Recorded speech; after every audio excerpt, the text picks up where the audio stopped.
Hello everybody, आप सभी का स्वागत है मेरे चैनल पर। आज जो टॉपिक है ये बहुत ही छोटा सा है मगर बहुत इम्पॉर्टेंट टॉपिक है। ये टॉपिक है यूनाइटेड नेशन ऑर्गेनाइजेशन के बारे में। अल्टीमेटली इस यूनाइटेड नेशन ऑर्गेनाइजेशन की ज़रूरत क्या पड़ी पूरे देश को, आखिरकार इतना बड़ा ऑर्गेनाइजेशन यानी इस संस्था को बनाने की क्या ज़रूरत पड़ी। बेसिकली इसके पीछे का हिस्ट्री है वो थोड़ा सा है।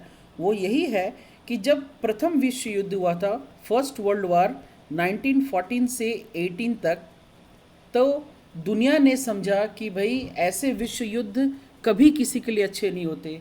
विश्व युद्ध हुआ, कुछ देश जीते कुछ देश हारे, बिल्कुल सही बात है।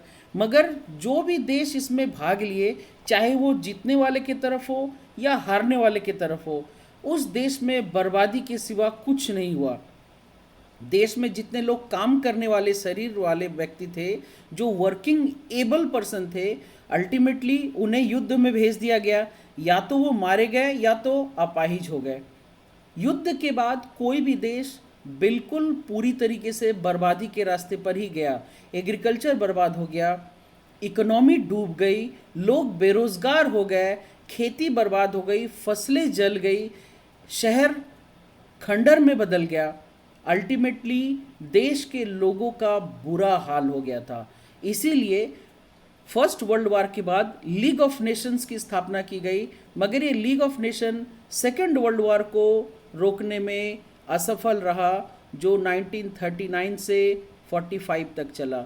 कहते हैं फर्स्ट वर्ल्ड वार से 20 गुना ज़्यादा तबाही सेकेंड वर्ल्ड वार लेकर आया था। तो अब पूरे देश के लोगों में, पूरे दुनिया के देशों में ये भय हो गया कि दो विश्व युद्ध तो हो गया, अगर तीसरा हुआ तो क्या होगा।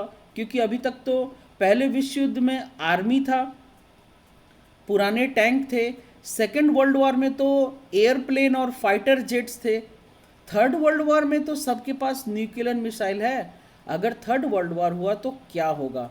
इसी सोच के साथ यूनाइटेड नेशन ऑर्गेनाइजेशन अर्थात यूएनओ की स्थापना की गई, जो स्पेशली ये देखेगी कि दुनिया में कोई भी कंट्री अब तीसरे विश्व युद्ध की बात ना करे और ना ही तीसरे विश्व युद्ध की संभावनाओं को जन्म दे। तो इसीलिए यूनाइटेड नेशन ऑर्गेनाइजेशन के बारे में हम लोग जानेंगे कि it is popularly known as UN. इसका 24 अक्टूबर 1945 को इसका स्थापना किया गया, शुरुआत किया गया। इसका हेडक्वार्टर है न्यूयॉर्क, यूएसए, मतलब यूनाइटेड स्टेट्स ऑफ अमेरिका में है। इसके ओरिजिनल 21 कंट्रीज़ हैं जो मेंबर्स हैं, और अभी प्रेजेंटली 193 देश के लोग इसके मेंबर्स बन गए हैं। बेसिकली यूएनओ जो बनाया गया था, उसका पहला मुख्य काम था कि भाई दोबारा ऐसा युद्ध होने की संभावना ना दे, लेकिन साथ ही साथ जो भी देश इनसे जुड़ेगा, पूरी दुनिया में सभी देशों में सबसे पहले तो डेमोक्रेसी लाया जाए और सभी देशों में इकोनॉमिक ग्रोथ को बढ़ावा दिया जाए। क्योंकि वर्ल्ड वार के बाद से जो देश बर्बाद हो गए थे, उन देश को फिर से वापस प्रगति के राह में लाने के लिए इस यूएनओ ने एक बहुत बड़ी पहल की। इसके मोटिव्स क्या हैं? To prevent any world war situation, समझेंगे। इसके मोटिव्स हैं to prevent any world war situation, maintain peace, protect human rights, uphold international law and promote sustainable development. इसके प्रिंसिपल ऑर्गन्स क्या हैं? याद रखिएगा, बहुत बार जीके से रिलेटेड ये क्वेश्चन में बहुत बार पूछता है।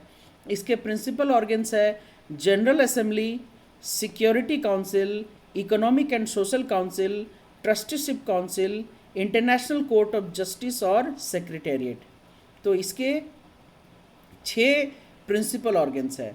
जनरल असेंबली का मेन काम है टू डिस्कस एनी मैटर। जब भी कोई मैटर आता है तो उसके ऊपर डिस्कशन करने का काम जनरल असेंबली करती है। Security council to maintain the international peace and can order the military actions. याद रखिए, यूएनओ के पास अपना फोर्स है।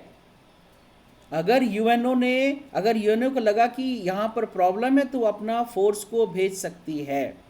इकोनॉमिक एंड सोशल काउंसिल, इनका काम है coordinates and supervises the work of United nation.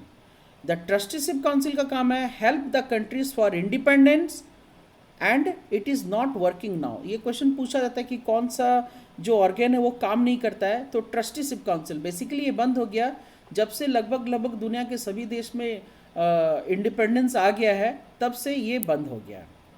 The international court of justice, तो इसमें 15 जज होते हैं from different countries to solve the cases. And last है द सेक्रेटेरिएट, तो it carries out the day to day work of UN, meetings, conference, reports.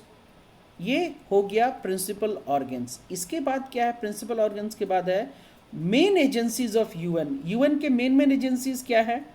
तो UN के main agencies हैं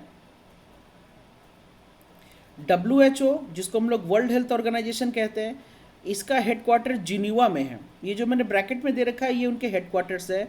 ILO, जिसको इंटरनेशनल लेबर ऑर्गेनाइजेशन कहते हैं, इसका भी हेडक्वार्टर जिनीवा में है। FAO, food and agriculture organization, इसका हेडक्वार्टर रोम में है। UNICEF, united nation international children's emergency fund, इसका हेडक्वार्टर न्यूयॉर्क में है। UNESCO, united nations educational, scientific and cultural organization, इसका हेडक्वार्टर पेरिस में है। और UNDP, इसका हेडक्वार्टर न्यूयॉर्क में। UNDP क्या है? United Nations development fund. हम लोग अगले वीडियो में सेपरेटली इन सब एजेंसीज के बारे में जानेंगे और समझेंगे। आई होप ये वीडियो आपको अच्छा लगा होगा। अगर अच्छा लगे तो इसको लाइक और शेयर ज़रूर कीजिए। मिलते हैं अगले वीडियो में, तब तक धन्यवाद।